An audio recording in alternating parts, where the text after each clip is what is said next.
Good morning. Happy Sunday, SciVivors. Here I am back again in your face, talking about the world and what's going on and how we can sci-vive together through all of this crazy madness.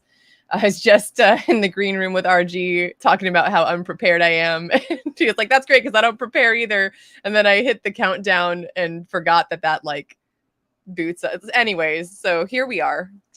Super unprepared, but very excited for this. This is going to kind of be the first in a series of speaking with several of the OGs in our community.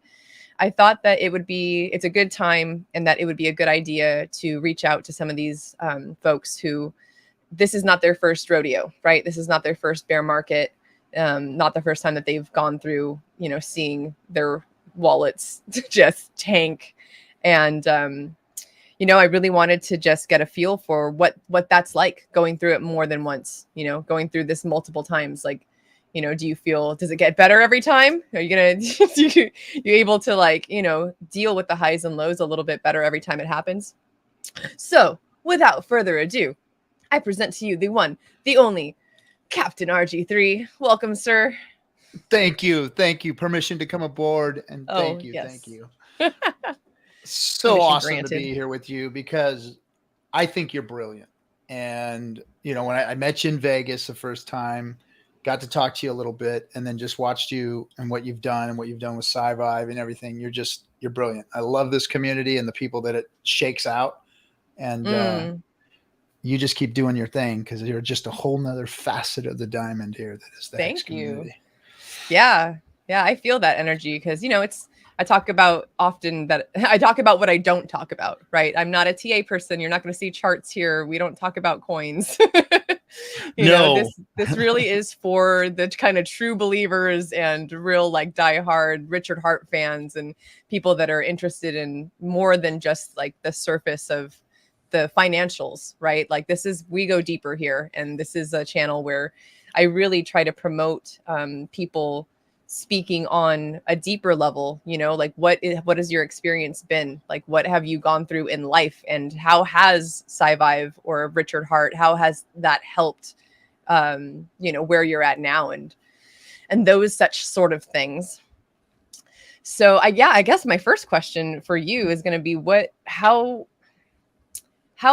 when you found Richard or Hex, like, did you know about SciVive? Have you read SciVive? Like, tell me about your SciVive journey. So let's go with Richard journey because SciVive is a whole other topic that we can, dig into. And by the way, you've done great work with it. The time to digest the first reading of it was just insane, and I have ADHD and it's really hard for a guy like me to sit down and actually read something without like finding, another squirrel's nut type of thing. It's just shiny objects. I'm gone. I'm out of here. But so I grew up in the streets of LA, gang infested neighborhoods. I was homeless twice in my life.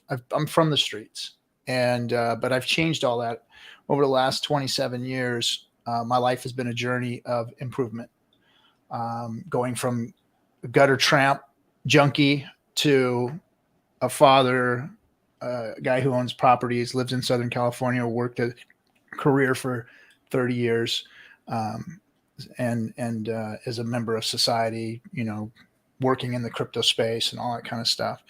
So, my journey as a human being has been one of trying to find mentors. My father was in prison when I was 2 years old. So from there on, that was my male mentors. Now, what happened was I started seeking out people that had a little bit more going on. Like I learned it in the hood. Like you needed protection, you needed smart people to be around because you had to survive out there. Mm-hmm. And it's not just, growing up in the streets is a survival game and you've got to hitch your buggy to the right people. And so I started looking for those smart people that had a little something going on other than just talking out the side of their neck and doing bullshit out there. And don't get me wrong, I got mixed up in the game too. But I started to seek out mentors and I had a grandfather who was from the greatest generation, bare-fisted boxer, rode a horse to school, Damn. 1901, got born that back then, way back then, he's since passed. But I learned a lot from him and from people in the streets. And as he tried to mentor me a little, so I learned how to like see character and knew who was bullshitting and who really had something going on. And I learned that at an early age because I wanted to survive and thrive and do better than some of the guys I saw laying in the streets or, in jail, dead, prisons, insane asylums, the whole thing, I want to do better than that. I didn't want to be a statistic, even though that life kept sucking me in my early days. So I learned what a good mentor looks like. And now let's fast forward so that I can answer your question. And I'm just trying to speak to why I have the answers that I have so that people understand where I'm coming from. No, that's perfect. I mean, like I said, that's what this is about. Deep diving. Yeah. And I tweeted today, you don't know somebody unless you know where they've been, what they've been through, and whether or not you can even relate with their experiences or you want to relate with their experiences. If you can't and you don't, and you put it aside. But if you do, if somebody does resonate with you, then listen, especially younger people and people that are inexperienced or don't have the experience that some other folks do. And that's what I try and bring to this space and to this community is a little bit of, the wisdom that I have to offer. And not everybody needs to accept it or understand it or whatever, but if it's valuable to you, then pick it up. That's how I've always seen life. So I've done that throughout my life is pick up things from people. And as I got into the crypto space, because I always wanted a little more. I mean, that's kind of like human nature, right? Just what do you want? What do you want, RG? What do you want? How much more do you want? Just a little bit more. Just a little bit more. I always want just a little bit more, right? So getting into the crypto space was like, bang, a big eye opener for me because it was like I fit into it. It just was like it was my thing. It was anti. It was pirate. It was the whole vibe was like, man, I vibe with crypto and the people that are in it and the minds that were around it. Like when I'm with all of you guys, I feel like you guys are my kin. Like you guys are. I'm related to you guys in a really intellectual way because of how we all think. And I wanted a little more. And as I dug into it, I didn't find anybody. I didn't find anybody in this space was worth a shit. They were all garbage. Even my good friends that were in it were garbage. They were getting put in jail. They were scamming people. They were doing all kinds of crazy, stupid, nefarious shit early on in this crypto journey. And I was just looking for that one person that wasn't talking out of the side of their neck, And the first time I saw Richard in his Top Hat videos, something clicked. It wasn't full attraction, but something clicked. And I said, this guy's talking different, So I saved his YouTube space and I subscribed and I started watching a little bit of what he was saying, what he was doing. And I was like, okay, cool. He's kind of the self-help kind of guy, knows crypto. And then he started making some profound predictions or calls in crypto. And then I saw him start to blast people that I thought were faking it. And I was like, okay, this guy is starting to resonate with me like somebody that I can relate to from the streets that understood, the real nature of things. And so I seen Richard as one of those down motherfuckers. I thought, hey, Richard's down. He's good. I'm going to start listening to him. And so I did. And then he called the top of Bitcoin in 2017. And as that was all going on, I was in the excitement. I was flying to Thailand. I was getting involved with some guys that were doing some mining operations and stuff and big names and doing trading and stuff in back rooms and just, crawling through the sewers of crypto at that point. And my mindset was making money. My mindset was the gambling mindset. My mindset was the game. I was in the game and it was just like being in the streets. It was just like running a game in the streets. And I was hooked on it and I was into it. And I didn't realize that I had degenerated myself into that thinking and into that way of life.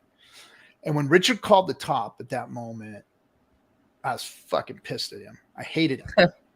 And I was like, this damn fool, this top hat, fat fool, screw him, man. He knows what he's talking about, right? And I was pissed. And then, and I knew what was happening though, because I saw it starting to, it was ditch. It was going fast. And I was just like, through that whole time as my bag was just deflating, right?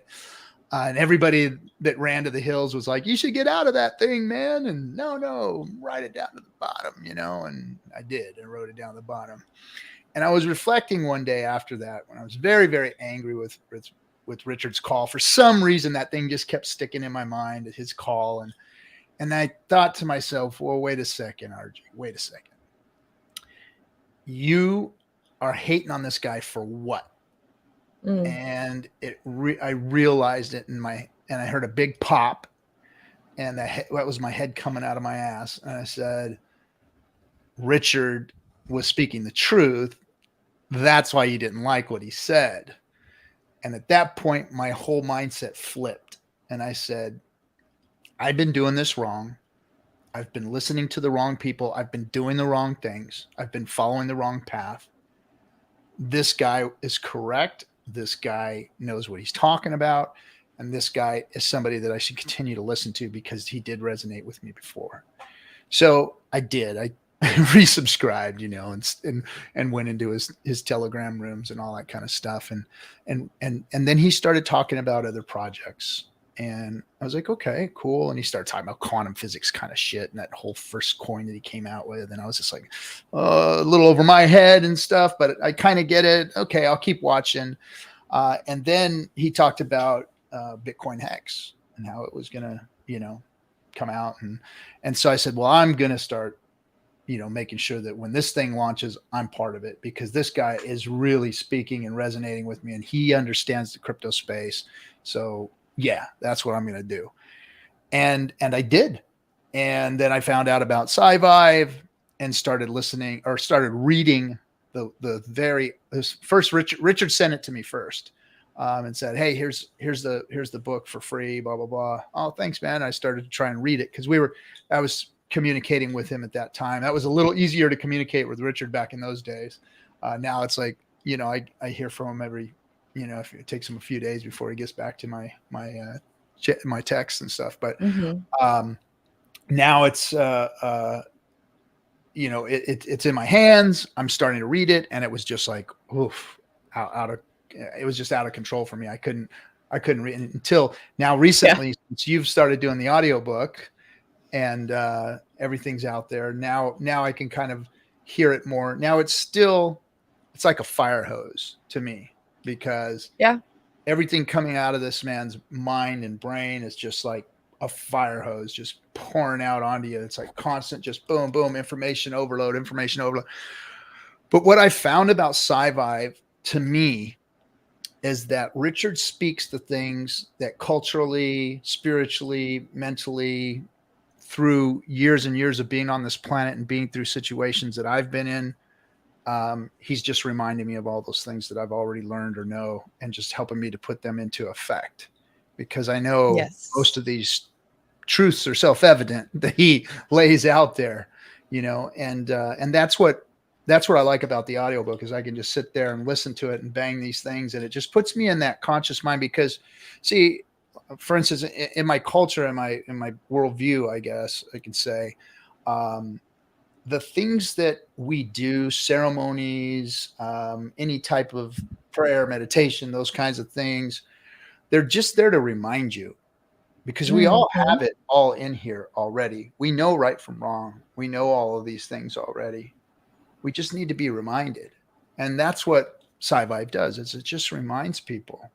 And if you haven't ever been in those spaces, if you haven't ever been in those places, then you'll get the information before. And when you do get to that situation, maybe it'll affect you in a different way and you can make a different decision or a better decision or one that might benefit you and others versus getting bowled over or wrecked by something, you know, in life. Yeah. So that's what I like about SciVivor for the young people. you just keep hearing these things over and over again, then they'll resonate for you when the time is necessary. And for those of you who've been around the block like me, it helps to stir things up and bring them back out. And so that you're mindful of what's, going on out there and what you should be doing.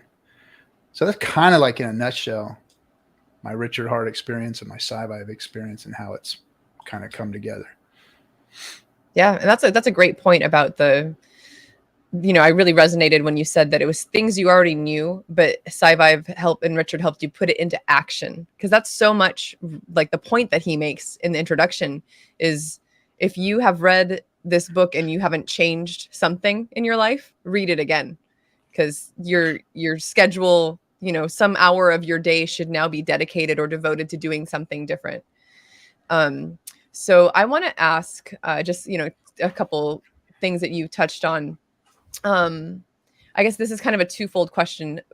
Before you got into crypto, because, I want to focus a little bit on going through a bear market and, the feelings around that.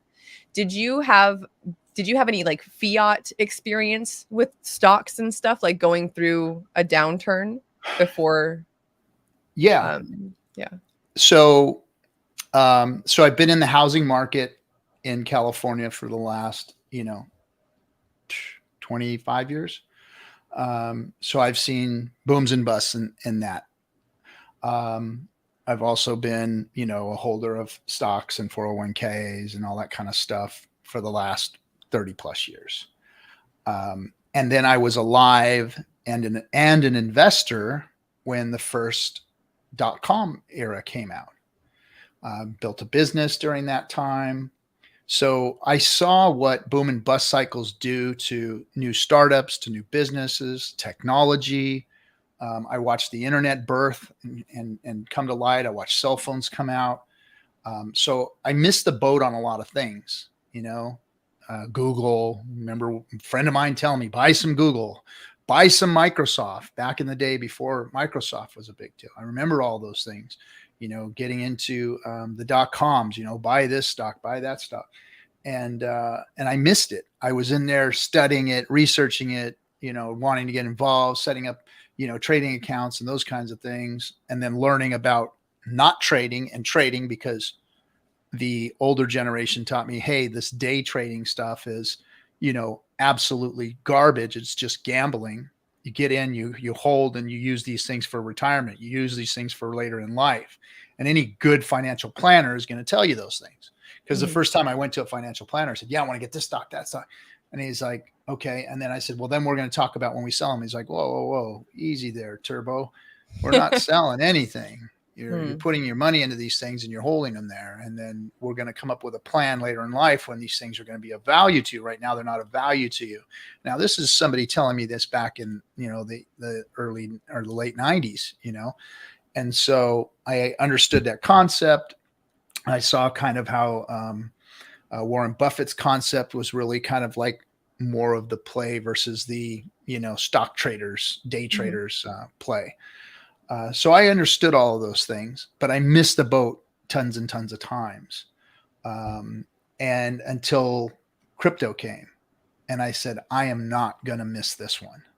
And so at first I wasn't interested in Bitcoin itself. I was interested in the technology of the internet because I owned a gaming business. We supplied a platform for a game called Counter-Strike. And I know Counter-Strike. Yeah, it's pretty good myself. And we had professional teams, and they played against people professionally, and we actually took control of people's servers, made sure all the gaming was no hacks involved and all that kind of stuff, no bots, and so that's kind of what we did. We were providing a social media platform and ranking systems and all kinds of cool stuff. Basically, a social media for that game and a place to compete. But in those old IRC forums and chat rooms that we used to use in order to communicate with one another, that's where they started. There were a lot of Bitcoin forums in there, starting and talking and whatnot, and there were crypto forums in there too, because they were trying to sell us at the time in-game cryptos. Guys like Brock Pierce and all them back in those days That's how they were making their money. They were selling these in-game cryptos, like World of Warcraft had its own monetary system. And all these things came out before really Bitcoin launched. There was these in-game cryptocurrencies. And so when Bitcoin launched, we thought of it like we thought of the other stuff, like, old glorified PayPal shit, whatever, until we saw it start to do things and people were asking for Bitcoin and we were paying them in Bitcoin. And then we started looking at wallets that were once very small, had some change in it. A year later, there was a massive amount of money in them. It's like, oh, wait a second. There's something to this space. So getting involved in 2014 is about when I started, actually investing into crypto. That's when I started to see things differently. And then I started to watch the cycles, the booms, the busts, the booms, the busts, the booms, the busts. And one thing that Richard made evidently clear to all of us was that, hey, this is what crypto does. It dips 80, 90%. And if you don't have the stomach or the stones for it, you better get out of here because that's what's going to happen. And he's been 100% correct. And that's what we've seen. And that's what we're in right now. So in the last 6 months, since we were all-time highs, I've lost more money than anybody that I've ever, worked for in the past. But it's just on paper, right. And I know what it is. I know I've watched so many cycles through Hex itself that, hey, yes, this is a dip. This is a very large dip. This is a long dip. But not only are we being affected by Hex's cycle, but we're being affected by the crypto cycle, and we're being affected by the whole global cycle. Yep. So there are 3 different influences right now on this price action. So we're seeing a dip from Hex, crypto, and global situation. So of course we've got a big dip, but it hasn't changed the metrics of Hex. It hasn't changed its effectiveness. It hasn't changed its code. It hasn't changed anything that we've learned about. It hasn't changed the fact that it can fix money and that it is the best inflation tool that monetary systems have ever known. I think that's Hex's real GOAT value is the inflation tool. It inflates like nothing else on the planet. It's better than gold. It's better than dollars. It's better than crypto. It's better than everything because Richard Hart did it right. So we're in the right place. We're just in a real bad time in the right place, but if you stay in this place, the right time will come, like the clock is always right. A broken clock's always right. Twice a day. Twice a day. Well, we're going to have that cycle again, where the cycle's just going around. But it's going around everything, crypto, global, economics, and Hex. So we've just got to wait for the cycles to come around. And when the sunny day comes, everything's going to be just fine because Hex hasn't changed. We are not facing the same things that these other things in crypto are facing. Right. For instance, all the people that are getting ready to get, wrecked by the situations that are going on in the ecosystems out there, like, Celsius and all the other things out there that are in big, big trouble. 3 Arrows Capital. I mean, these things were all, highly spoken of. In fact, I know a lot of Hexicans that were even talking about how wonderful these things are. And, I let people talk and I listened to what they had to say. But I always trusted in Richard and I didn't do these things. I stayed away from them all. I didn't diversify into any other cryptos. I've only been invested in the Hex ecosystem, sacrificing for Pulse and PulseX, and getting anything for free that's been offered out there. You know? And we've got a lot of stuff for free. And that's been the real cool thing, from Uniswap all the way to, the Hedron that we all just got. And I think there's another one coming out like in the next couple of days or something called Wait or something. I don't know. But I'll get them all. Give them to me. That's fine. I'll take Yes, please. Yes, please. I do have to quit screwing up my Hedron though.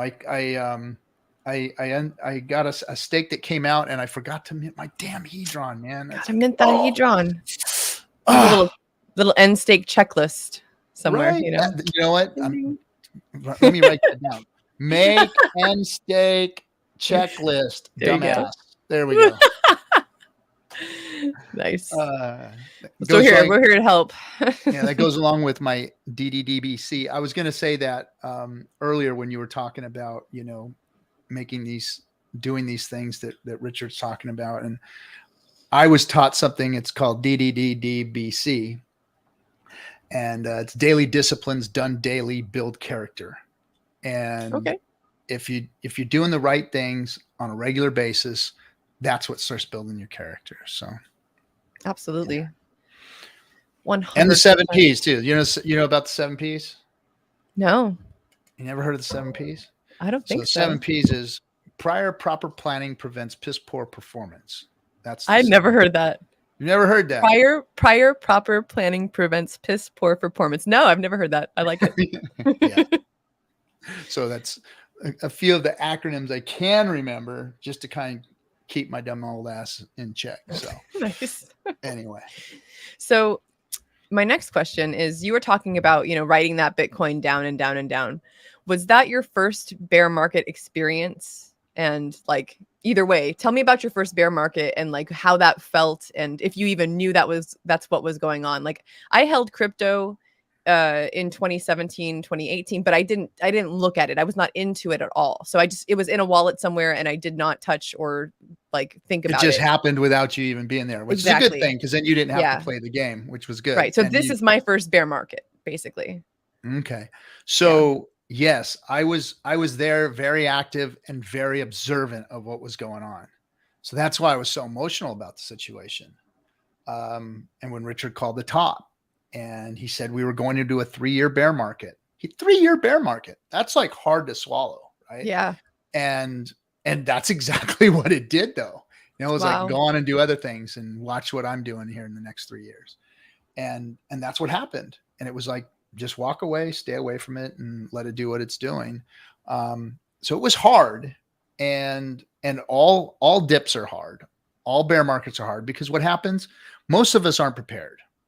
We're on that high, we're riding high, things are good. We're looking at our wallets. They look so great. We're making future plans, and maybe even plans that are in the near future, like months away or a few months away, like retirement and all this stuff.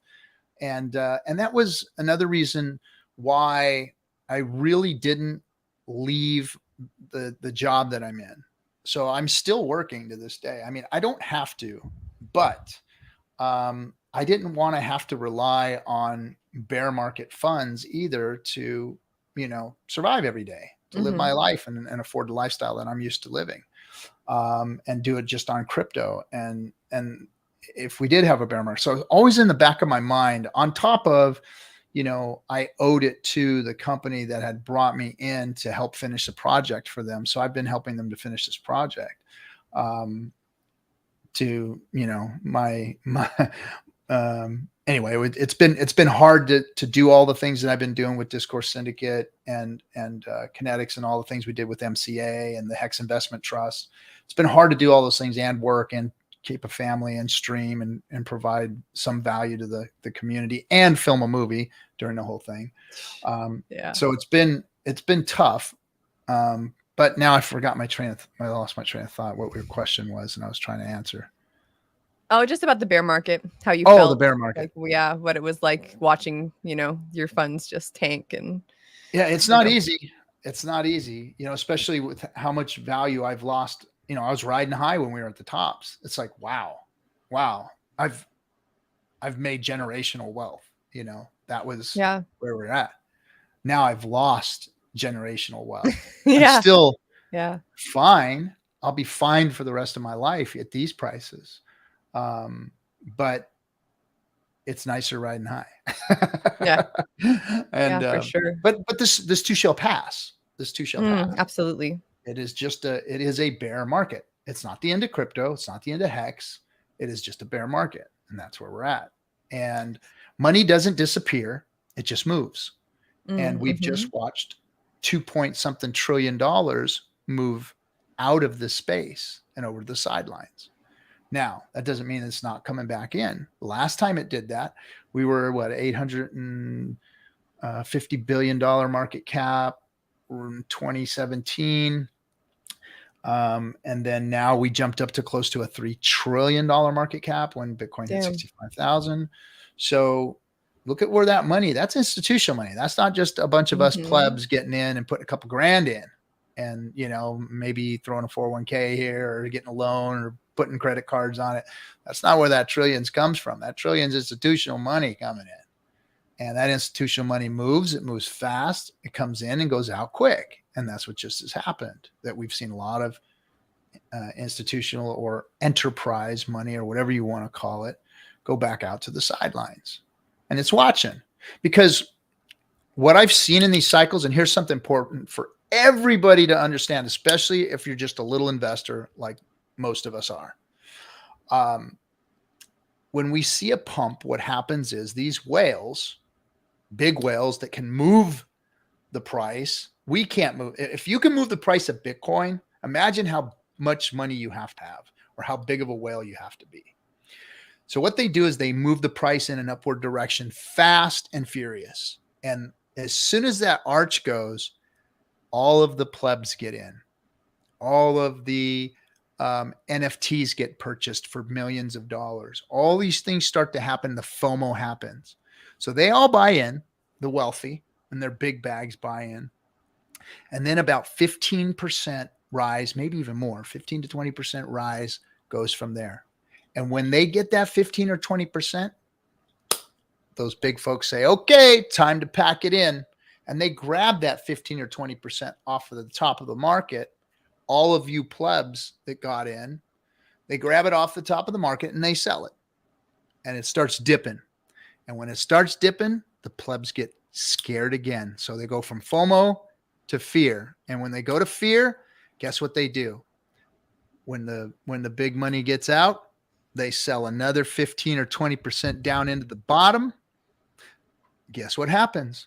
The whales get to scoop all that back up, another 15 or 20%, and pump the price again. And that's the cycles. That's what they do to you guys. That's what's happening all the time. And if you're playing that game and if you're FOMOing in and fearing out, then you're the one that's giving those big whales their 15 or 20% every time this market makes a big swing like this. See, you can't do that in bigger markets, and it's getting harder and harder to do that in Bitcoin, but it's still being done. It's still happening. That $2 trillion just did that to everybody's ass right now. And that's what we're seeing. Now, when it bottoms out, enough people get feared and FOMO'd out. We see a couple more news articles. We see a government do something. We see the US make some freaking ridiculous law against crypto or something, or China bans it again for the umpteenth kabazillion time. Then we'll see another dip. And then when we hit the bottom and waller around there and, you know, $9,000, $10,000, $11,000 Bitcoin area, they'll come back in again. And they'll do the cycle all over. They'll pull new plebs in. All those people that missed the crypto, the rise this time, are going to be the ones that get in and give their 15 or 20% up to them again. And that's what we'll see. Cycles just keep going. There's nothing new under the sun, folks. These same shell games have been played for years and years and years. And you look at the stock market, it's done the exact same thing. So we're not seeing anything out of the norm.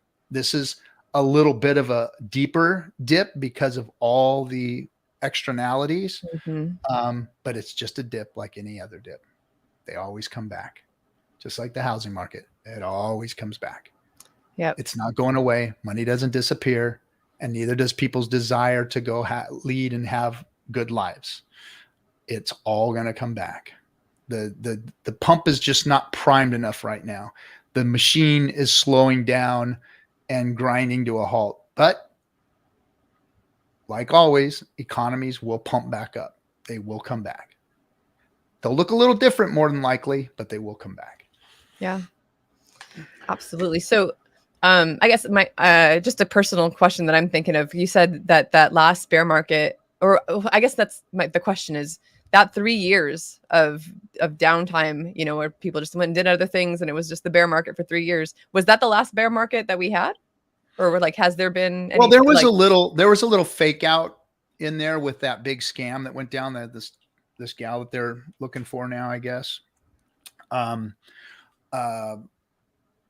So it was a little fake out, but it went back down into a bear market. It was like, I think it was like 18 months into that last one. And then, but yeah, it was about 3 years was the total of the bear market. And then right when Hex launched was when, you know, the bull started coming back. Gotcha. And Bitcoin went from, you know, the $3,500 it was all the way back up to 65K. I mean, that's a run. That is a hell of a run right there. And of course, Hex benefited the whole time from that. All of us who got in the, you know, day oneers, and all of us that got in during the adoption amplifier and aped into Hex and got rid of all of our crypto and put it into Hex, you know, we all did very, very good, very, very well in this last bull market. So nobody here that's OG, if you want to call them, I hate that term, but it's like, I don't know. I've, you know, 3 years of anything is like not OG to me, but okay. So 3 years of Hex makes you an OG, then so be it. But those people are all doing extremely well, even with this 90% dip. Oh, for sure. Yep. Yeah, which is just mind blowing. Like, I cannot wait. I'm excited for, just like everybody, just for it to go back up. This next run is going to be absolutely insane. I mean, with Pulse and PulseX and the tools that it's going to provide to people in crypto are just going to be, I mean, it's otherworldly. Richard Hart has created crypto for real. Like all this other stuff, the only value that crypto has, Bitcoin proved a concept, and maybe one day it can be digital gold. If it doesn't have another bug somewhere and destroys it one day. Ethereum proved that we can have good cryptos, but won't fix itself. It's jacked, and it won't unjack itself. So we have to go and do it ourselves. The tools are there. And Richard said, tools are there. I'm going to do it. So he did. So guess what? He created a better Bitcoin by creating Hex, and he created a better Ethereum by creating Pulse. And now the tools that are used in Ethereum, Uniswap, one of the most valuable tools in DeFi, is now going to be duplicated, and we're going to have Pulse X in Pulse with Hex and all kinds of bells and whistles. Yeah. And all kinds of bells and whistles that go with Pulse X. And you're going to be able to really yield farm. Sometimes I just forget. I forget about all of it, you know, because this is like, like I bought in with Hex, you know, and I forget copy, Pulse chain, Pulse X. Like Pulse X, yield farming. Like we've got, you know, 2 more years of actively working hard in this industry or in Richard's ecosystem before any of us can like take a breath. Yeah. You know, there's no breathing room. We've got to go to work. Like it is time for Hexkins to go to work. And that's why, so about a year ago, a little over a year and a half ago, I was talking to a mutual friend of ours, Kool-Aid. And I was telling him, dude, I'm going to slow down, man. This thing, I'm burning the candle at both ends. I'm doing 3 streams a week. All this stuff's coming out. We're doing me and Kinetics, we're building all these projects together. And then I had to deal with all the personalities and the FUD, and even from within the community is so toxic, the toxicity. And it's like, it's not worth it in my life. I've already made it. I've got plenty of money. I'm not worried about this thing. Why am I doing this? And he kicked me in the ass and said, no, dude, you gotta push the pedal down harder now. Yeah. Double down. And I was like, what? You crazy? And he's like, no, Cap, you gotta double down, man. You've got to give this community more. You've already, you know, started and put your all into it. Keep going and give it more. So I took that advice and said, you know what? One of my philosophies, to whom much is given, much is expected. I did not feel comfortable walking away from the community without doing more. And then I started to realize that crypto itself is in trouble because of all the scams, because of all the bullshit, and because of how hard it was for Hex to actually get some traction and show people like, hey, this other stuff is bullshit, Hex is the way. So I took it upon myself to say, you know what, I've got to help. I've got to be part of this. I've got to go out and do what I can to get the word out, whether it be in politics, whether it be making this movie, whether it be whatever we do, we got to get the word out in my way. I'm not the chart guy. I'm not the brain guy. I'm not the guy that knows the code, but I do know one thing is how to be passionate about what I'm doing and how to lead people and show them that, hey, they can go out and do it too, because this old guy can. If this old guy can get into crypto, make himself wealthy, and go out and start making a movement happen, then you guys can too, because it takes all of us, all the different personalities. I don't have the personality of an SJ. I don't have the personality of a crypto coffee. I don't have the personality of a Kinetics. I'm not that guy. I'm not as smart as a lot of you guys when it comes to this stuff.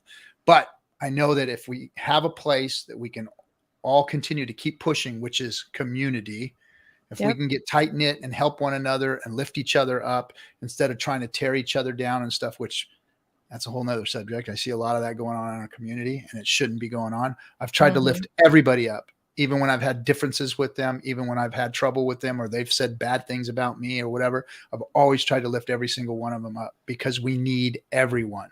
We need, the whole world needs Hex, and they need all of us and all of our differing opinions, all our different projects, all of our different inputs.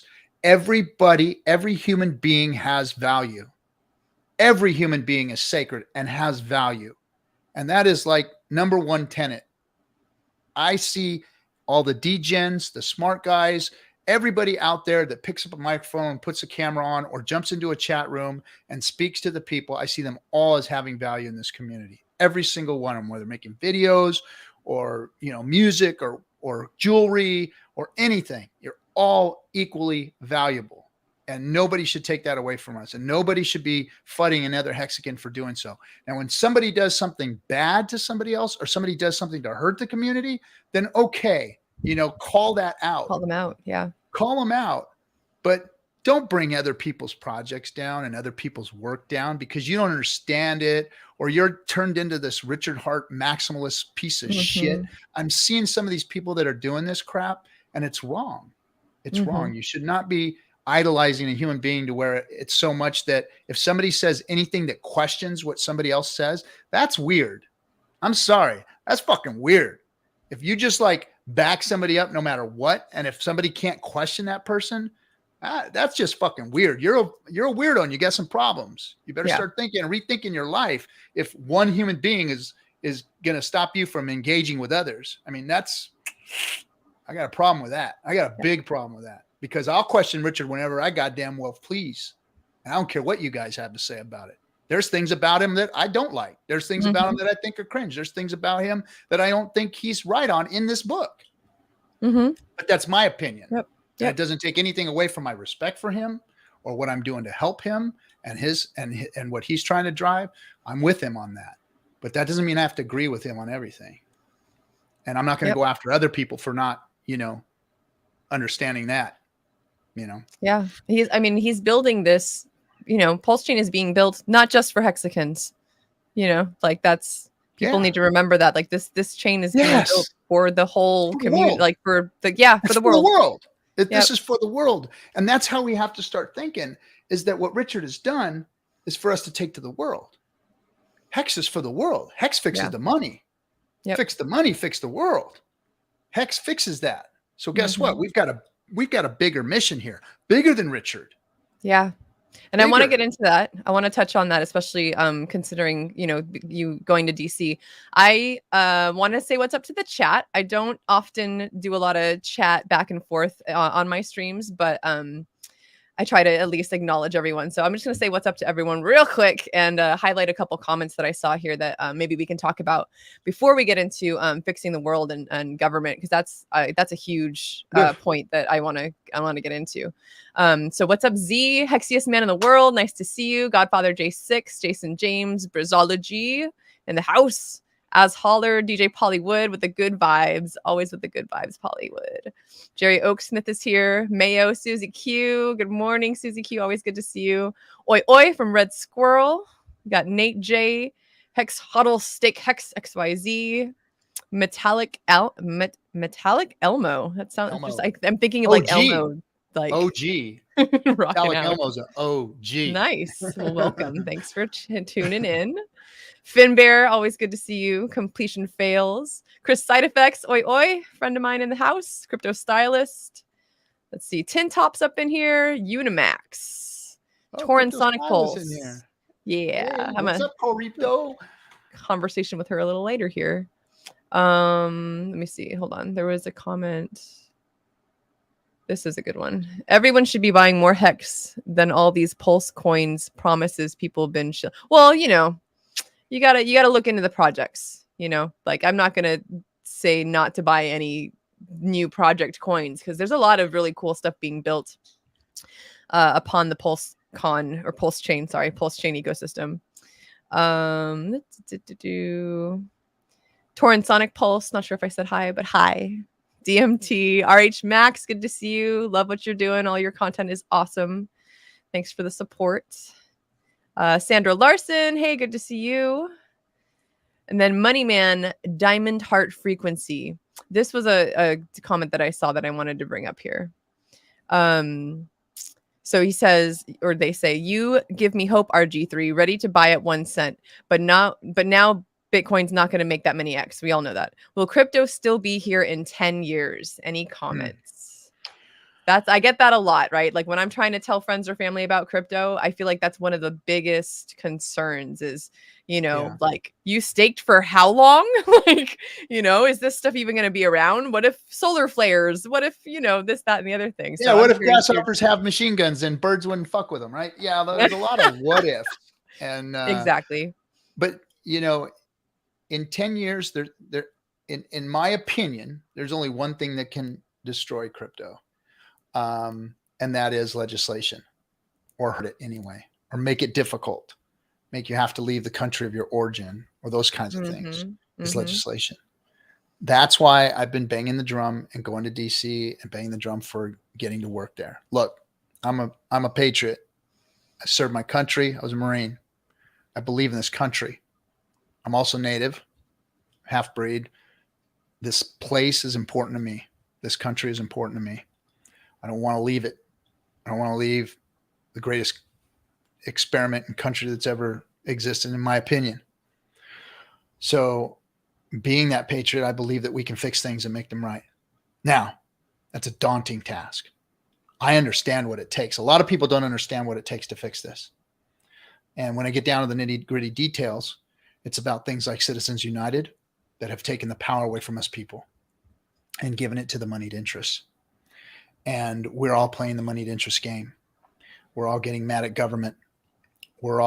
They get us mad at each other. They get us mad at government. And what do? We don't vote. We don't go in and we don't vote. And we don't speak our piece. And we don't get on our platforms and say things and talk about politics in the right way. We talk about politics against one another. We don't go out and talk about how do we fix these things? How do we get rid of the system that is fucking us right now? Yep. And that system is that little thing called Citizens United. Now, it's going to take a constitutional amendment to get rid of that thing. And if you don't understand what changing a constitutional amendment means, it's very, very hard. You have to get every state to ratify that constitutional amendment. And that is very, very hard. You can't get 2 states to agree on anything right now on who should chew bubblegum. That's how bad it is out there right now. Yep. One will say, yes, everybody should chew bubblegum. The other will say, no, some people can't chew bubblegum. And that's what you'll get today with these things. So what do you got to do? What RG is the only way that we can go out and try and save crypto from legislation? And that is to go in and play their game and fight them on their turf. You know, the art of war. If you know the art of war, you've got to go and face the enemy. And what does that mean? That means you got to use their tools. You got to use Citizens United to your advantage. You've got to go in and you've got to talk to the lobby powers. You've got to gather the money yourself and go up against what? The banks and the exchanges. That's a daunting task. Mm-hmm. They've got more money than anybody. So how do we fight that? Well, we wait for the next bull run and we put our money where our mouths are and we get out there and we start speaking and we find platforms to speak on to get attention. We have to get attention. And that's one thing I like about, what Richard's doing is he's doing everything he can to get attention. Now, does some of his stuff fall flat? Maybe, but he is getting attention. Yeah. And that's where we have to fight is we have to get into politics. We have to get into the moneyed interests and create our own moneyed interests and our own influence. And we have to get out there with things like the Highest of Stakes movie, Richard Hart and how he's marketing. The next time crypto booms, everybody needs to be screaming from the mountaintops what Hex is, what Pulse is, what Pulse X is, and how people can utilize these tools to better their lives. Bring the common folks in. Like I worked in an industry for over 30 years where I watched guys get their life savings wrecked by the economy, by the tools that they gave us, by how the banks have screwed us, by how they've inflated us out of our own existence, basically, and given us no pot to piss in. And they're all destitute and bummed and don't know how they're going to do it. Nobody even wants to get into the businesses anymore of going out and doing labor. And it's necessary. I mean, we come from a place where we're all talking about being entrepreneurs and we're all talking about, doing, technology work, but hey, some of this other stuff's necessary. I'm millwright, moving machinery, moving heavy stuff in and out of shops. That's important. It's necessary. It's needed, but there's nobody coming into that space. Why? Because it's not valued anymore because that space is wrecked and those guys are wrecked. So how are we going to pump that back up? How are we going to get people back into it? Well, they've got to have good tools in order to see a future. Because for me, for a guy that came from the streets who was homeless, when I got my first job as a millwright, first thing I did was sweep floors. I got a job sweeping floors. And I literally just was sweeping floors in the warehouse, waiting for them to give me a chance to go out and move the equipment and move machines and stuff. And we need a place for people like that guy that's sweeping the floor to go, hey, there's a career here. There is something here for me at the end of it. There's something like Hex available where I can put money away. I can make yield that's actually going to be worth something one day versus my 104K, which at one time was a 401k. Now it's a 104K. It's not worth the shit. Nope. But Hex, because it's immutable, because human beings can't screw it up like they've screwed up all of our other investments, that's something we can take to the world. And that's a lot of people that can benefit from something like this. I mean, there's so many use cases for Hex, for the GOAT in the real world. It dwarfs anything that crypto already has. We don't have shit in this space. I think, what is it? Like 140, is it 140 million wallets or something? But it's growing very, very fast. And it's going to be 1 billion wallets by 2024, they're saying. So it's moving at a pace faster than even the internet grew. The internet grew at a pace of, gosh, what was the percentage growth of I'm forgetting already. I think it was, shit. I forgot. Old man problems. Yeah, old man problems. It was 64%, I think. 64% growth rate, which was through the freaking roof. Fastest anything has ever grown. The internet, the advent of the internet was growing at 64%. Crypto right now is growing at 114%. Woo! 114%. How about them numbers? Oh, it's insane. It's insane what's going to happen. So because of that growth, because of bringing the normal man to the table, the normal person, the human being to the table that can utilize these tools, we can get adoption, we can get mass appeal, and we can get voting power, and we can get influence, and we can create movies and things that can actually perpetuate this to where we shine such a bright light on it that they can't legislate it out of existence. Why would they legislate it out of existence if this is the thing that can save those people that are hurting so bad? Because that's who's hurting. The income disparity has gotten so wide between the rich and the poor and the middleman, me, the guy that busted his ass and gave up 8 discs in his spine to go out there and be that productivity that has grown at an amazing rate since the 70s. Look at the American or at the global productivity rate. It's shot up through the roof, but we've all lost.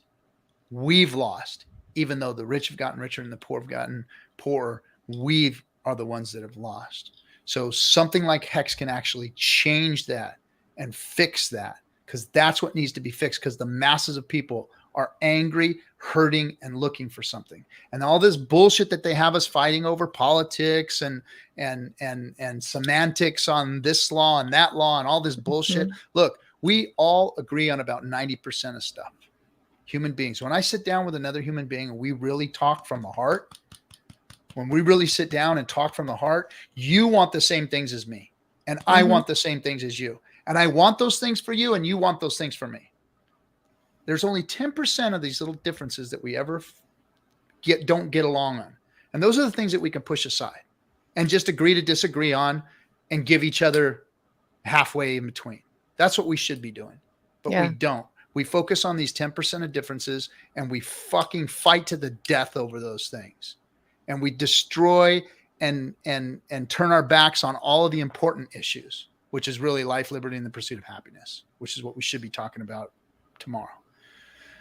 Yeah. So just on that point, there's something that I've seen Brandon Rags to Riches say a few times recently, that they've got us focused this way, right? Like they got us fighting one another when the issue is this way.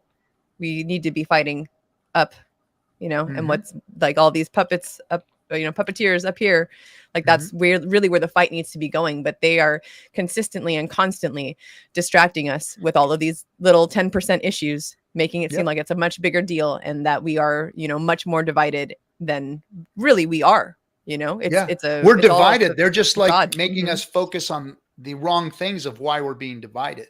Yep. We're really being divided from our money and our power and our pursuit of happiness by the elitists, by the moneyed interest. We're being divided from that. And when in all actuality, what they're making us focus on is that, no, you guys should be divided against each other. Right. The colors of your skin, the religions that you believe in, all these kinds of stupid things, which really mean nothing. They really mean nothing. They want us to focus on that stuff and not who's really taking our money and our power away, which is them.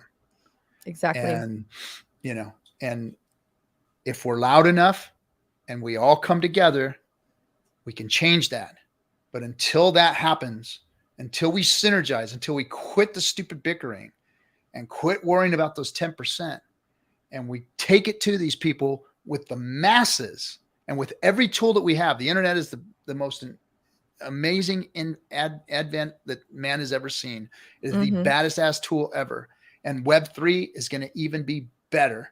So we need to take it over and not let them have it. See, they can't understand it 100%. They've used the internet to perpetuate all of this bullshit, but they've done it for nefarious purposes and nefarious reasons. So we have to make sure that we are a united front and that we are all together on what it is that we're doing, what we're trying to bring to the world, so that we can garner interest from the masses to try and negotiate change and instigate change.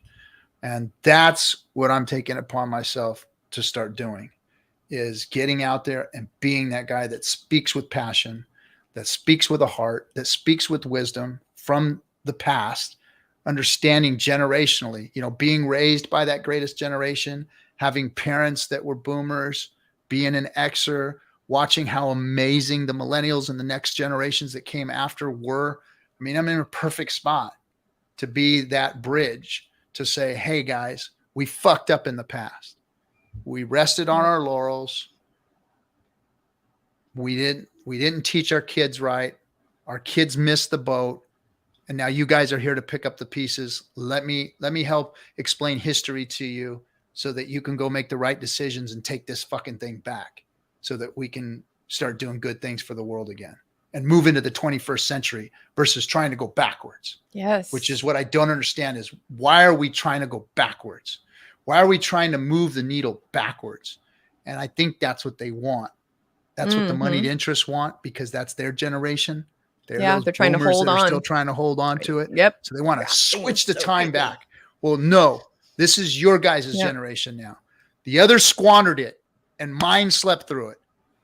I'm going to follow you young people and try and help to take things into the future and change things, because I know the past and we don't want to, we needed to move forward and teach you guys the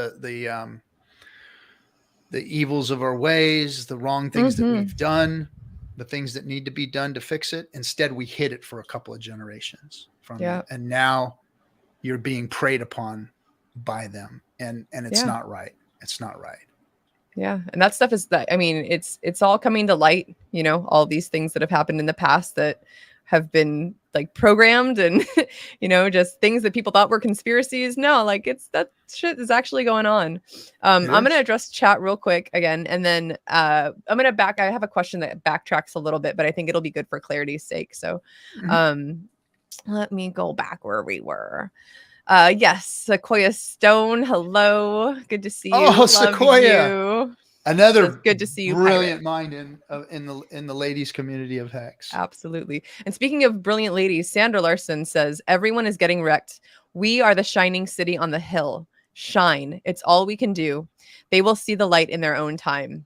And we're about to laser beam shine. Like, you know, like RG's saying, like once that bull market comes back and we've all got like, you know, when you can, you know, when you're able to, and you do take some of those gains, that to me is going to be the number one way that I hex flex, is giving back to this community and telling people to get up in here. Let's see. Torrent Sonic Pulse says, you guys are spot on, helping us all. Let's see. I said hi to Briz. See if there's anyone. Tripod, welcome in. KS, good to see you.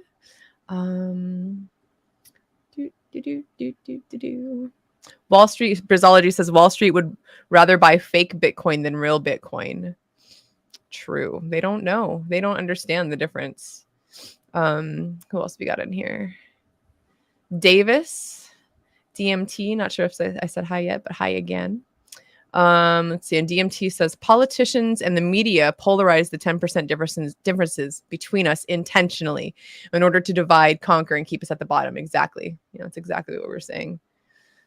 Let's see. This RG3 knows how to give an encouraging talk. Run for governor. Well, I don't know about that one. Maybe not governor, but I'd like to just be in the background helping push people into the right positions. I like helping talented people is what I like doing. Yep. I'll get behind a whole bunch of people. Crypto Silas says it's important to take responsibilities for one's actions. Very true. Exactly. Yep. Yes, indeed. All right. So my question is, this is something you had touched on a minute ago, and I think I know a little bit about this, but not enough to feel very confident in making sure that I understand your point with it. Tell us about Citizens United. What is that? Where did it come from? And why does it affect us like so much right now? So Citizens United meant that money is speech, and it became law. So your money is now just as important as me and my vote and so my vote is really overshadowed by anybody who has more money than me, because now basically money is speech, and as much of it as you can pump in something gives it that much more clout.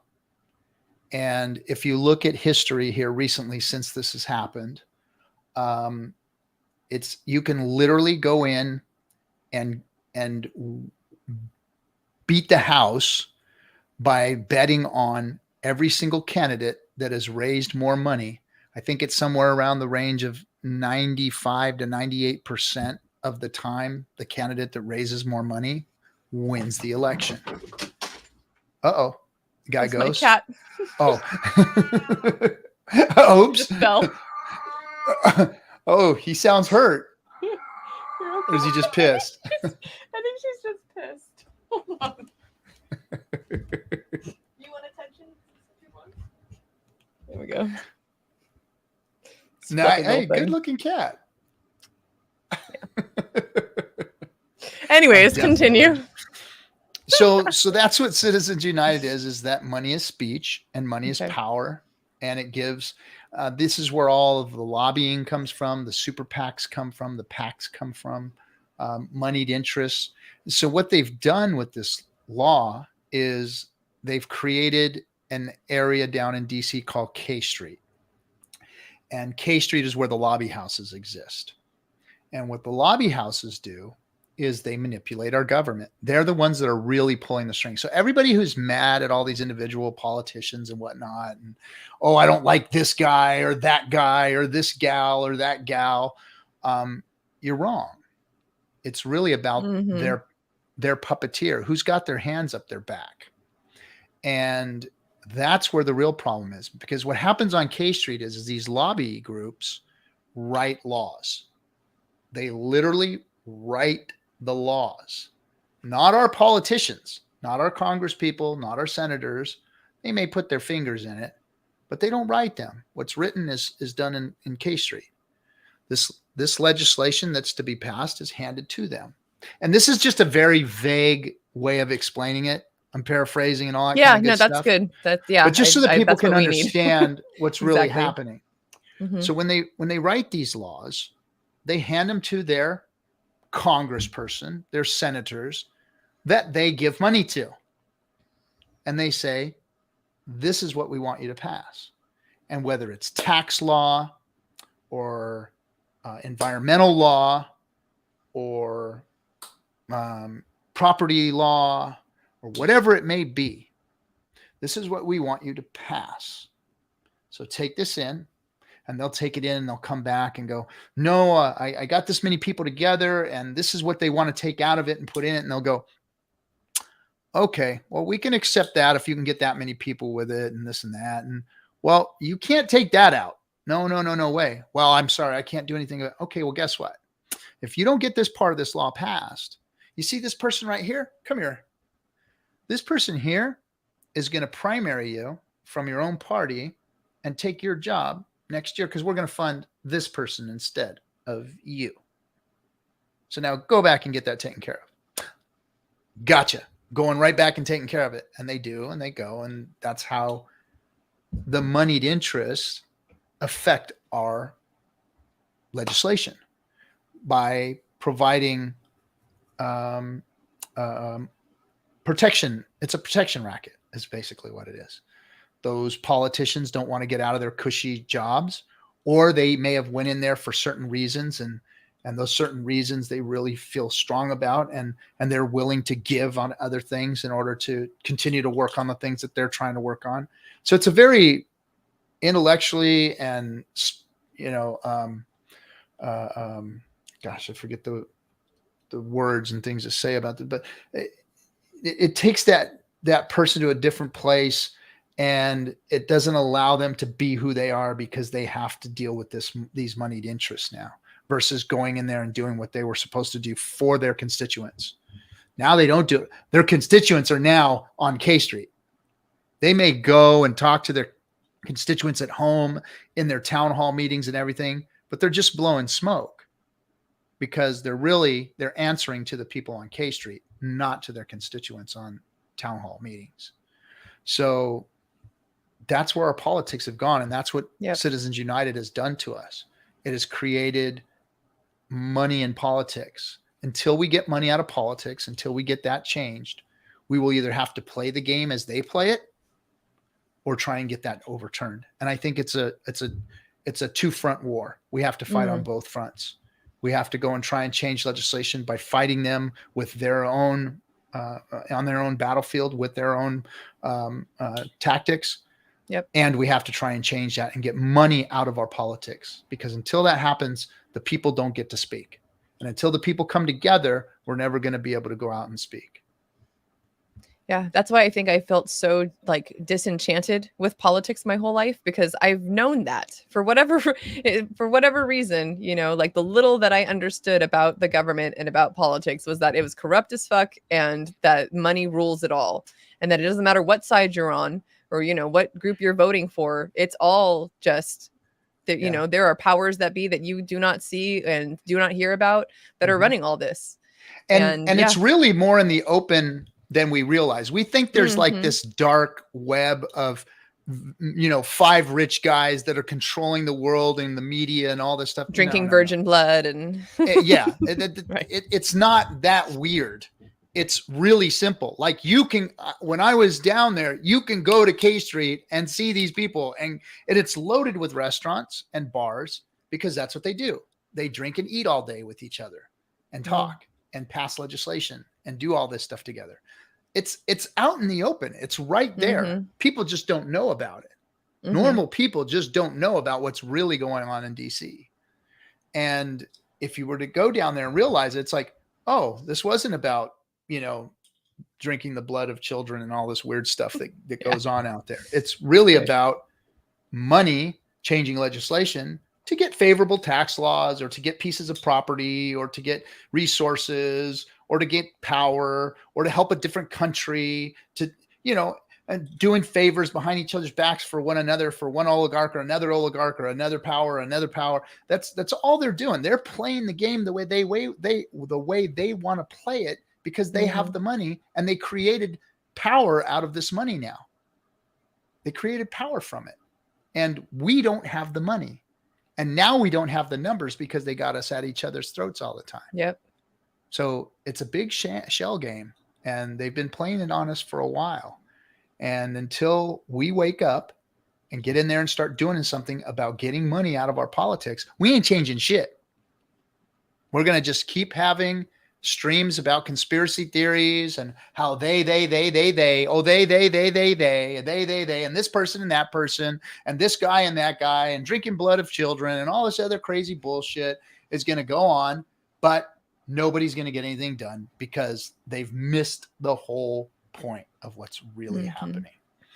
And it's not it's the stupid laws that are in place that we have to change, or else crypto could be legislated out of existence here in the US the way we know it or the way we want it to be. And that would be a sad day. Yeah.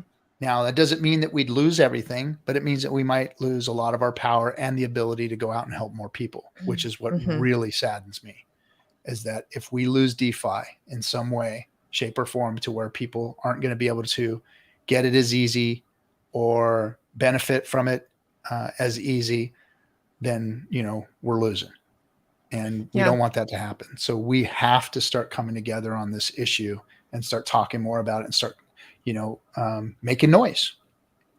So that's exactly, that definitely leads right into my next question, which is what is it that we can do right now? I'm kind of thinking in terms of like, maybe one of the best and easiest steps is to look into the people within your state or your county, that are crypto friendly, make sure that you're voting for them.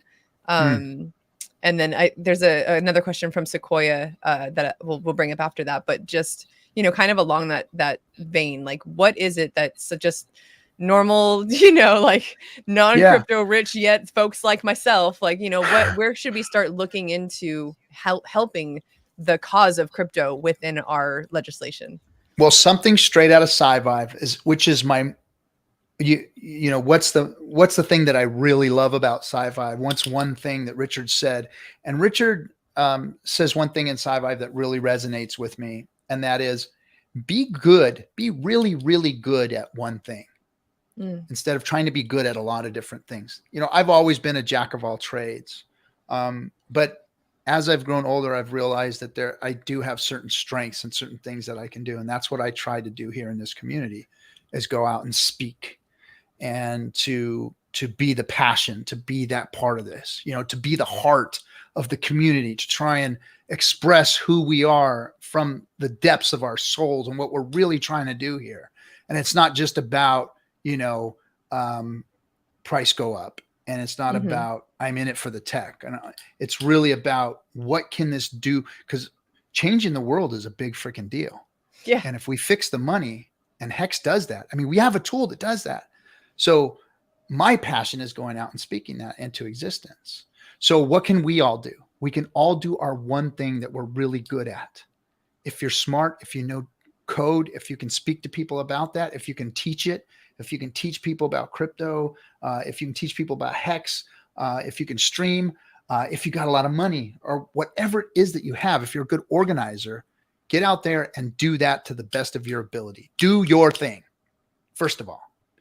And then locally go out and find a way to start getting into legislation. Start trying to help or support. And if it's not your thing, then just support the things that you believe in, the people that you believe in. Be there for them. Help get the word out that that's the people you should be listening to. And do it locally. You know, go to some school board meetings.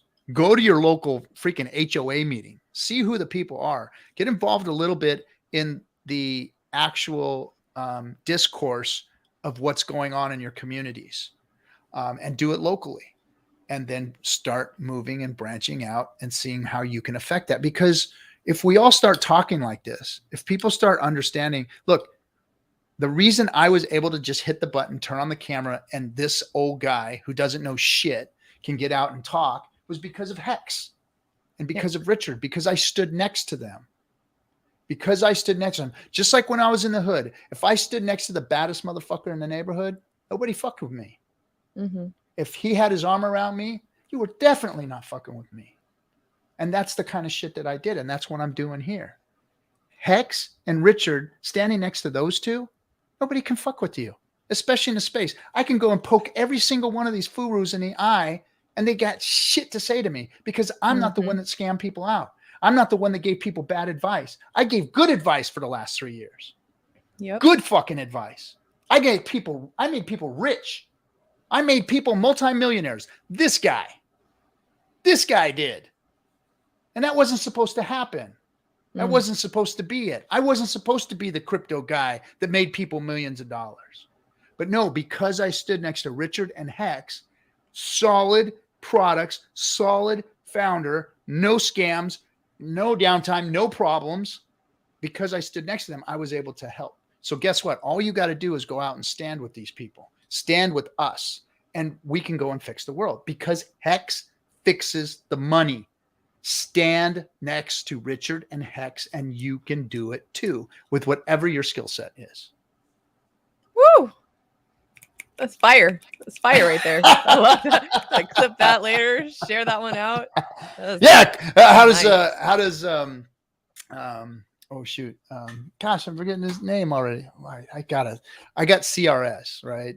Can't remember shit. But who our one buddy always says that clip that and send it. Yeah. Wells too, like everything Wells says is pretty much clip it and send it. Yeah and read this comment from Tank Crypto. It's almost as if the entire Hex stakers got to pour all into lobbyists and candidates 100% of our ROI. It's almost that dire. You're right. But I think that if we can't just do it with money, we can do it with sheer influence because the world, especially this country, is ready for a fresh message. It's ready for a solution. It's tired of fighting. Like these little 10% difference fights. And I know it's not in my own family, but even within my own family, Facebook is a mess because they're all fighting with each other over differences. Those I deleted that shit. Differences. Yeah. Right. And I mean, Facebook. I'm talking, it used to be like Thanksgiving, Christmas tamale dinner was kind of weird anyway with Uncle such and such there, or, I love that you said tamale dinner because that's my heritage. I grew up eating tamales. Well, of course. People me too. You don't eat turkey or ham? I'm like, no, tamales, man. What are you talking about, man? You got to open something. You got to open something. Yeah. We get the masa and come on, grandma comes and exactly. I got pictures of me in the tamale pot every year, like growing up. Oh, I love it. And I did it with my kids too. We put them in the tamale pot and, we took pictures of them in the tamale pot, but yeah. So, but it's made it weird. These family events and stuff. It used to be just like one guy like me showing up was like, oh shit, here's, what's he doing here? Oh no. But then now it's like they're all fighting and it's just wrong. It's just wrong. That's not what this. Oh, Kareem. Yeah. You're talking about Kareem. Somebody just said it. Yeah. Kareem the Dream says, clip it. why I forget his name. I haven't seen him for a while. That's why I forgot Commander's name. Too much going on. Too much information. It's like and fire hose of Richard's at SciVivor. Mm-hmm. So this might be our last kind of like, topic to go over. Maybe we'll see. I'll let you off the hook in a little bit here, but this is a good question from Sequoia. What's the world of politics look like after Citizens United is overturned in your mind? Wow. I mean, that's like a dream world if that was to be gone. And if it's done by numbers versus us just trying to, well, it's obviously going to be done by numbers if it does go away. Getting money out of politics is a big deal. And so support candidates that are trying to get money out of politics. And that's hard to find. It's very, very hard to find. Or go out and be a candidate that will get rid of money out of politics. This might not happen for another decade or two. I won't probably be around to see it happen. That's how bad it is. I think you got a good 20 years left in you, Captain. Come on. Well, not in the game, though. I mean, I don't want to be in the game anymore after that time. All right, gotcha. I've got a nice place down south that I want to be fishing in every day and maybe have enough strength to get back on my surfboard, at that time. Nice. But I'm hoping that you guys are going to pick up the baton and run with it, so that I don't have to at that stage. Because you got to get rid of these old men. You got to get rid of these old guys in politics, man. This is ridiculous. This is just as a joke, seeing 70, 80, 90-year-old guys in politics. What the hell is going on? But no, get me back on train of thought. What were you saying this? Oh, what Sequoia said.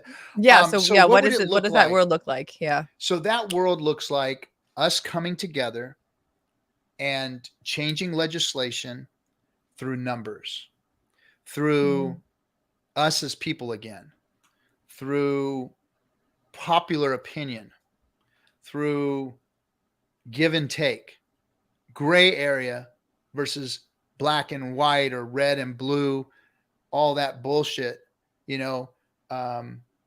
everybody compromising in the middle somewhere versus no, it's got to be this way, or no, it's got to be this way.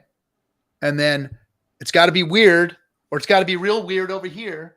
It's like, no, we need to be working in the gray areas where this country worked best in is those gray areas, which is what democracy is supposed to look like, is us all coming together as the masses and agreeing upon the 90% and then taking the 10% and somehow moving that scale in here somewhere versus trying to put it out here. So that's what it should look like, is us as people being able to make those decisions versus the moneyed interests making the laws, and us not having any say in it, and then constantly and consistently being screwed in the process, where the tax laws don't benefit us, they benefit them. To where resources don't benefit us, they benefit them. To where laws benefit their faiths and their worldviews and not all of ours. And I think that that's what it would look like versus what it is today. We wouldn't have this money and power old bastards running our country versus the people that should be running it. And that's the masses of us with all of our opinions. Yes. Which is what a democracy was supposed to be. Said. Yeah. Not this damn thing that we have right now, which is sad to me because, in the beginning of the show, I said, I'm a patriot, and I'm a patriot for a reason. When I was a young man, I was offered the ability to serve my country, and not because I wanted to, but because out of necessity for my ass, I needed to, because I was in the streets and I was homeless and I was going in a bad direction, and they offered me an opportunity to get out. So I didn't join because I wanted to be a patriot like some of these young men do. Like they just joined because it was part of their family. It was part of their thing. No, I did it because out of necessity at the time. But the first time I stood up there and I took that oath and I realized that I was going to be sworn in as a Marine, something changed in me, and something deep inside of me was affected by making that decision to go and give up my life for my country. And unless you've done it, unless you've been out there, unless you've lost brothers in arms to that system, you don't really understand how profoundly that changes you and what that makes you and what that makes you do and how that makes you feel. And it changed me completely. So, and I forget where I'm going with this, but it's important. That's what were we talking about again? I gotta my nootropics must be. I gotta fixing go check the world. On my nootropics. Yeah, fixing the world. And when you become somebody who wants to do things for others and will go on that wall and will put your life on the line, it changes you, and it changes the direction of your life forever, because you were willing to make that sacrifice, and you may have, or you know of, or your family's been part of, or people close to you have made that ultimate sacrifice. And that hits you even more profoundly, because then you look at what we've got today, and this is where I was going with it.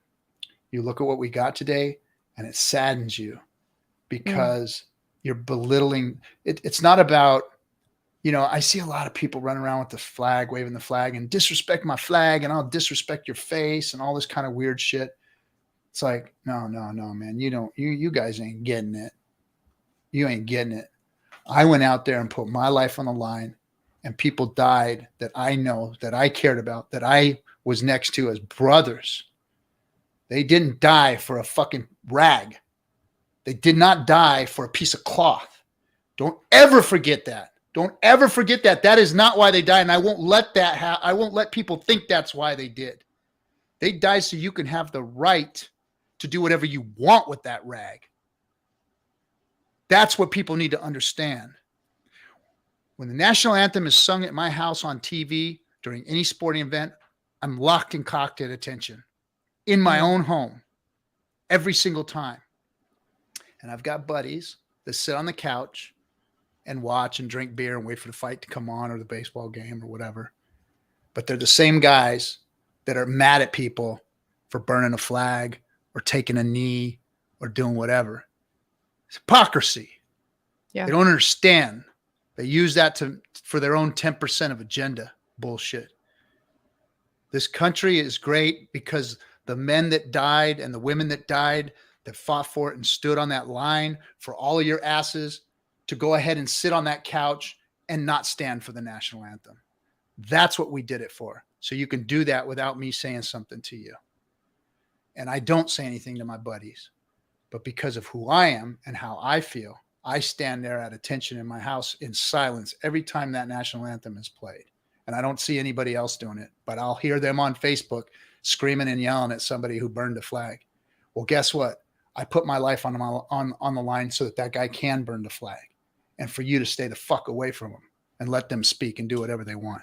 And I also stood there so that people can honor that flag and stand there at attention when the national anthem's playing. I fought for them too.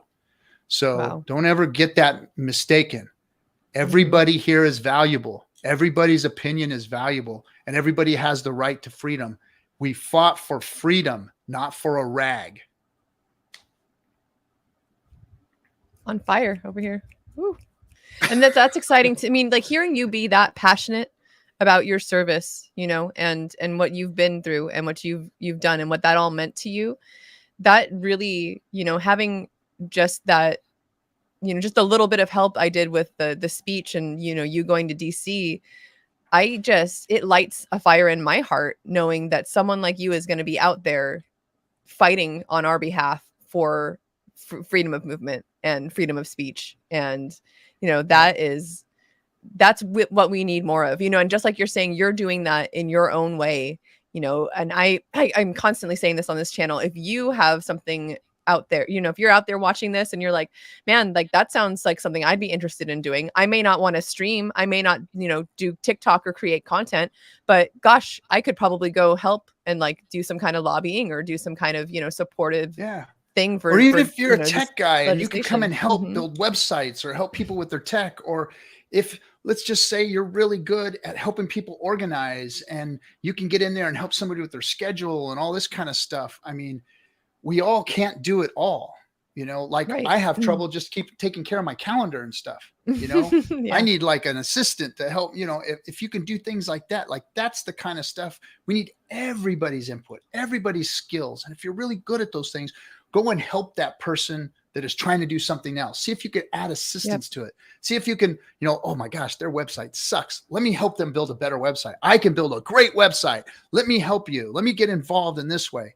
I've always learned that that's the best way to do things. Like when I was in marketing, in network marketing, I would go to these big meetings and kind of watch them do speeches and talk motivationally and do all that kind of stuff. Well, what I wanted to do is I wanted to get into the inner circle. I wanted to know what made these people really tick and learn from them. So what I did was I started helping with the AV guy, like, hey man, I'll roll up the cords for you and stuff. So I'd get to go in early, and I started helping the AV guy out, set up, and I was a volunteer. So I got into the inner circle by doing that kind of stuff, and that's what you can do. That's what everybody can do, is reach out to the people in the community and offer assistance where you see assistance is needed, and help to bolster us, because this is kind of crypto communities is something unique. It's a volunteer army. It's really like the first real crowdfunding, crowd organizing thing that's really come together, and I honest and truly believe that the Hex community, because of what I talked about earlier, is the first community that actually has a real crypto to back it. Because other communities tried. There's other communities that have great people in it, but their cryptos failed them. So they weren't able to rally and really bring that community to the forefront of, look at Hex. We've got so many projects being built because of Hex now that we've never seen in any other community. I've never seen all of these things come out of other communities. I mean, look at Hedron and all these other things that are being built, with Hex in mind, with staking in mind, that you never see that. And we've got a tight knit community it was forged in fire because of the FUD that we endured through the first 2-3 years of this thing. So we're like perfectly positioned to be the community that is the example of what DeFi should really look like. Because that's a crypto was supposed to be supported by its community, but none of the other cryptos have supported the communities. See, we have Hex and Richard supporting us 100% all the way until the end of this thing. So when is crypto going to be here? Well, I don't know about crypto, but I know Hex and Pulse are going to be here for the next 10 years. That's for sure. As long as we don't get it legislated out of existence for us. Absolutely. I'm going to read this one comment, and then I have one last question for you.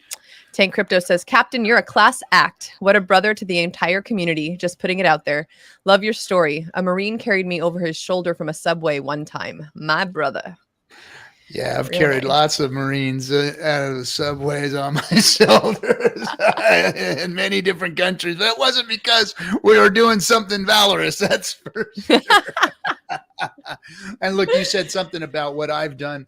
I did nothing. I served, but I did not do what real people have done for you guys. Those that aren't here, that aren't able to speak, those are the people that really did something. I went in, I did my thing, I got out, and I'm still here to speak about it. And I'm really here, and my only experience in that is to share their memories and share what they sacrificed, and to get you guys to see what they really sacrificed for, because none of them in there said, hey, if I die, make sure you stomp some motherfucker's face because he burned an American flag. That's not what those guys were there for, and that's not what they gave their life up for. They gave their life up so you can all be free. And that's really what it's about, and I want everybody to remember that. So that's why I'm here. I didn't do anything special. I'm just here to pass a message of what these guys have sacrificed and done, and honor their memory. So speaking of what you're here to do, my last question for you is what is next? What's next for the Captain RG3? What's on your plate? And if you want to shill anything, this is your time to shine and shill and tell all the people where to find you and what you're about to be doing in your life. So I focused my time and effort on continuing to help the community and bring products to the community that would help the community. We have MCA, which is Mountain Crypto Advisors, which is helping people to onboard and offboard in and out of crypto and protect their assets in the real fiat world, and to bridge crypto into those tax mitigation situations. So that's what MCA is about. People with big bags benefit greatly from it, but everybody should have their own trust set up for their future, for the future of their wealth and their families and their legacy. So that's what we built MCA for. We tried to focus on things that were outside of the crypto space because we didn't want to be the experts that build things like, Hedron and whatever. So we focused on that, which was our strength. Kinetics, myself, Wales, hexologist, Gary, we're all part of MCA.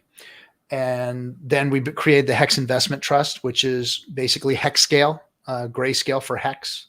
The Hex Investment Trust is a private offering right now, but it is, available to private investors, and it is soon to go public. When it goes public, then it'll be out there and producing value for hex because it's non-redeemable, meaning that the hex that goes into the Hex Investment Trust gets locked away, and being locked away makes it like another OA, making hex even more rare. So that's what the Hex Investment Trust does. On top of that, we've invested in creating a movie. We didn't have any creative control over the movie. A 5 Emmy Award winning director got a hold of the story. They came to us. They asked us if we'd like to help support that. Myself, Kinetics, Big K, and also Rackham got involved in financing the film. And while they were filming, as they started to go around the community and do research and see how they wanted to tell this story of Hex and Richard and what it was all about, they came to me and knocked on my door and said, "Hey, we'd really like you to be part of the film versus just, part of the moneyed interest. And would you be willing?" So I said, "Well, of course. I'm not in loss of words or anything. I don't mind being behind a camera, so go ahead." And so that's how I became part of the film. So the film is one of the things that we're doing that is important. Next week, I get to go screen the whole thing. That's done. Exciting. So awesome. A private screening for me and my family to go, watch the film in a big screen, and then we should be seeing it launch really soon. And I'm really excited about the film because of the job that these guys have done. Patrick is phenomenal, and Muse Storytelling, the whole team is just top notch. The quality of the film, the content. I did get to see some of the clips that aren't edited yet, that are just kind of like, laid out. And I'm telling you right now, like the intro is like just tons of Hexicans speaking. And it's nice. Just, I don't know how much I'm supposed to say about this, but it's just the best. It is. It sucks you right into that movie. The intro of this thing is epic. And then the storyline goes, and I found myself sitting there watching these clips going, I want more. I want to see more of this. And it's not just because it's a fluff piece on Hex. It's not. It's literally a contrary view of Richard and Hex. And it's a very critical view because there are other people in the film that are speaking to the issue of what is this? Who is this guy? And what is this Hex thing? And how do these crypto people make so much damn money? And this whole ecosystem and the scams and the stuff that's all around us. And it's funny because we see it now. There's scams all around us, yet they're all screaming that we're the scammers. So the people outside of the circle, what do they see? They see, oh, wait, these are the guys that you're really pointing the scam at? Well, obviously, this must be where their scam is really at, so we should be looking at that.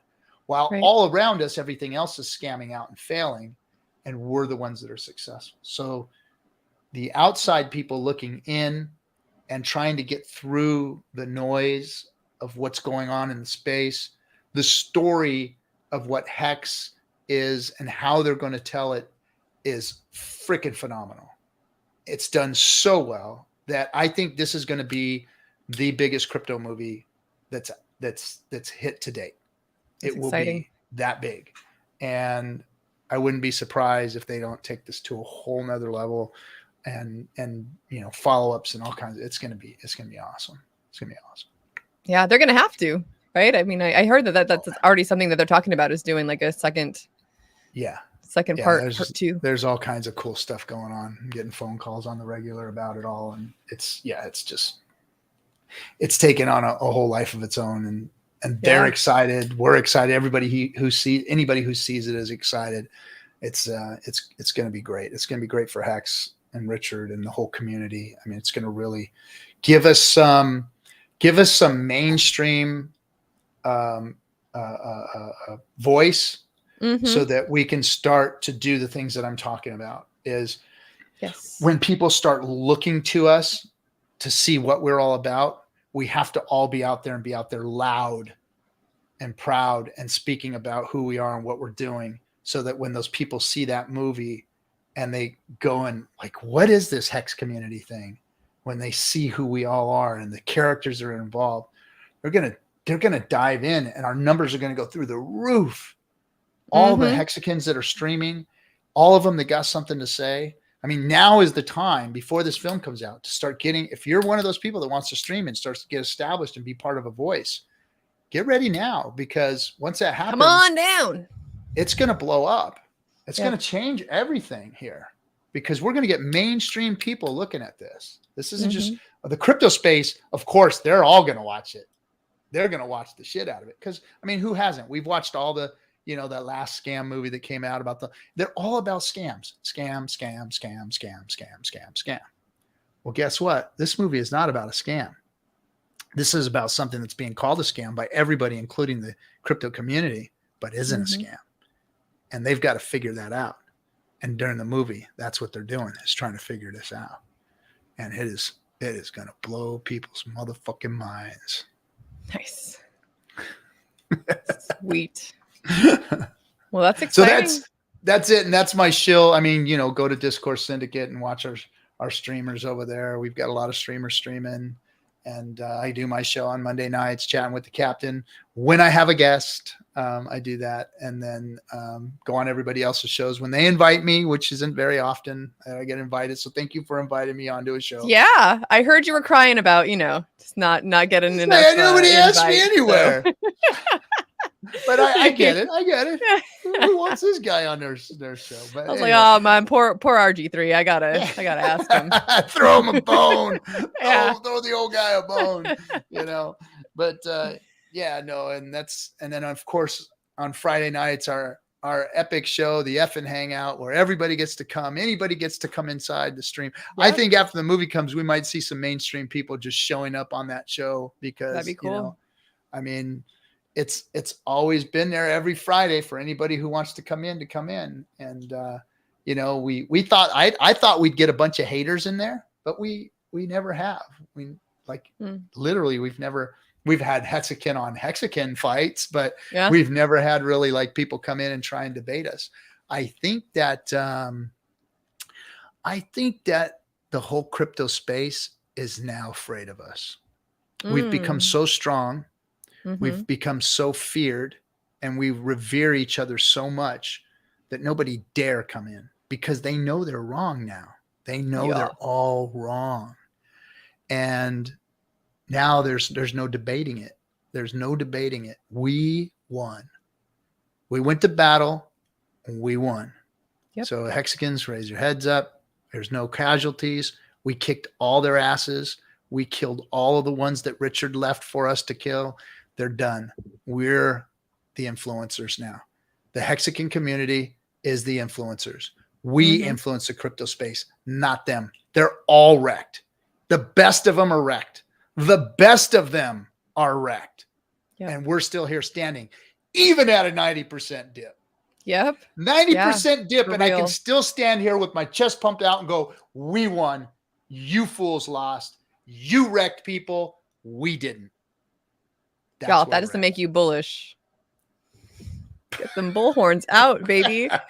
It's woo. Oh, well, RG3, thank you so much, Captain. Thank you for all you do. Thank you for coming on and sharing all your story with us. I really appreciate that. Thank you for having me. Yeah, this was great. You know, like I said, I felt unprepared, but but that's a little more, you know, we had a really nice organic talk. And you know, that's really what I want to press upon people, is that even in this bear market, when, you know, people are saying that they're down, and like people are just like win pulse and win this and win that, there are so many other things to look forward to. There are so many opportunities that you have right now. And you know, what better time than now, right, to start doing what you want to do to bring value and to bring your contribution to this community. So thank you everyone for watching. Thank you again, RG3, for being here. And we're going to end it there, folks. Also, last thing, I'm going to put the links to MCA and Hex Investment Trust in the description too, so you can check out those projects if you haven't already. So have a wonderful rest of your Sunday, y'all. Bye. See ya.